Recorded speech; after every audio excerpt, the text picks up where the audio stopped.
नमस्कार दोस्तों। देखिए, बिहार में एक तरफ सत्ता में परिवर्तन हो रहा है तो दूसरे तरफ जहरीली शराब से मौत भी हो रही है। देखिए, सवाल ये है कि मुख्यमंत्री नीतीश कुमार बिहार की गद्दी को अब खाली कर रहे हैं, मुख्यमंत्री पद छोड़ रहे हैं, लेकिन जो 10 साल पुराना फैसला नीतीश कुमार का था उस पर अभी भी प्रश्न चिन्ह जो है वो लगा हुआ है। देखिए, बीते कुछ दिनों पहले जो है मोतिहारी में जहरीली शराब पीने से कई लोगों की मौत हो गई, कई लोग अंधे हो गए और कई लोग अभी भी गंभीर हालत में अस्पताल में भर्ती हैं। हमारे साथ पूर्व आईपीएस अधिकारी मिताब कुमार दास है।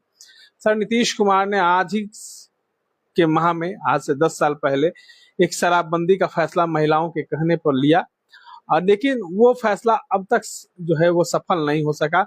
कल की घटना जो है उस वो भी आप जानते ही होंगे, क्या कहेंगे? अब कहना क्या है, ये जो शराबबंदी है, दारूबंदी है, इसके 10 साल बीत गए। इसी महीने बीते हैं। और 10 साल पहले पलटू राम ने बहुत धूमधाम से शराबबंदी की घोषणा की थी। और तब पलटू राम काफी समाज सुधारक की मुद्रा में नजर आए थे कि इससे महिलाओं को घरेलू हिंसा से मुक्ति मिलेगी, ये होगा वो होगा। लेकिन 10 साल बाद नतीजा सबके सामने है। ये जो शराबबंदी हुई है, ये सुपर फ्लॉप साबित हुई है, बिल्कुल विफल रही है।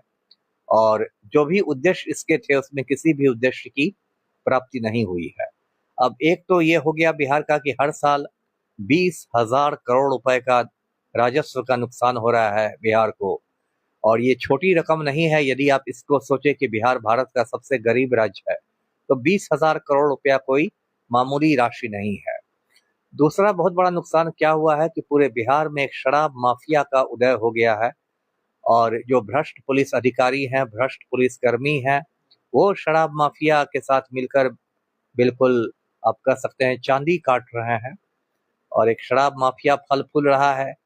तीसरा नुकसान जो बहुत बड़ा हुआ है कि बिहार की जो युवा पीढ़ी है, नई नस्ल जो है, वो आपको सूखे नशे की चपेट में आ गई है। और सूखे नशे का प्रचलन पटना से लेकर छोटे छोटे कस्बों में देखा जा रहा है। और एक बहुत बड़ा नुकसान हुआ है जिसकी अभी आपने चर्चा की कि लगातार जहरीली शराब से मौतें हो रही हैं। और यदि पिछले 10 साल के आंकड़ों को आप जोड़ दें, तो जहरीली शराब से मुझे लगता है सैकड़ों में मौतें हुई होंगी।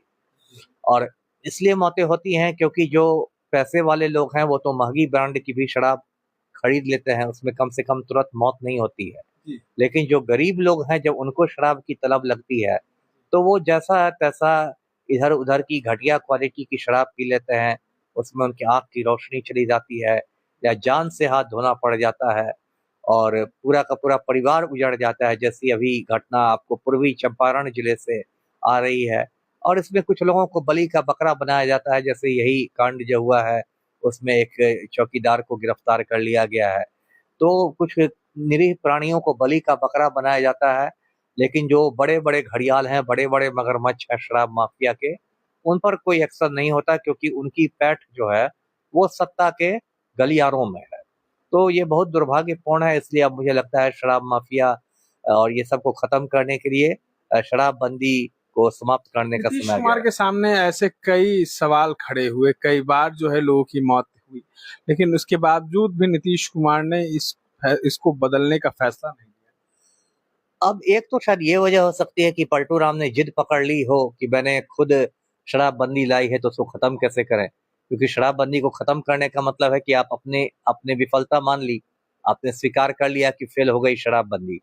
दूसरी बात ये हो सकती है, जिसकी ज्यादा संभावना है, कि सरकार शराब माफिया के दबाव में हो। क्योंकि बिहार में जो भी सरकार है उसको माफिया ही चलाता है। तो हो सकता है शराब माफिया का दबाव हो पलटू राम में।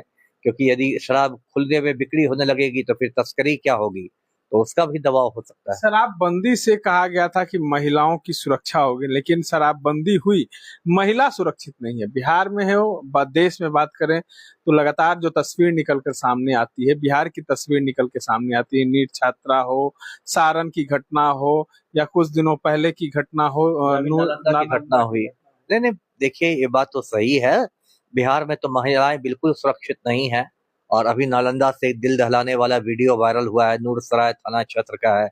कैसे एक महिला को दो चार लोग बिल्कुल गिद्ध की तरह नोचते हुए ले जा रहे हैं। उसके पहले नीट छात्रा कांड हुआ जिसने पूरे बिहार को हिला के रख दिया। अब ये तो बिहार में होना ही है, जो हमारे मुख्यमंत्री हैं वही बहू बेटियों पर गलत नजर रखते हैं, है ना। दर्शकों को याद होगा पिछले साल की घटना, 15 दिसंबर 2025 को मुख्यमंत्री आवास में पलटू राम के कर कमलों से आयुष डॉक्टरों के नियुक्ति पत्र बांटे जा रहे थे। नुसरत परवीन नाम की एक लड़की आई नियुक्ति पत्र लेने के लिए, उसने अपने चेहरे को हिजाब से ढका हुआ था और पलटू राम ने अचानक झपट्टा मार के उसका हिजाब नोच दिया और वो लड़की बिल्कुल घबरा गई।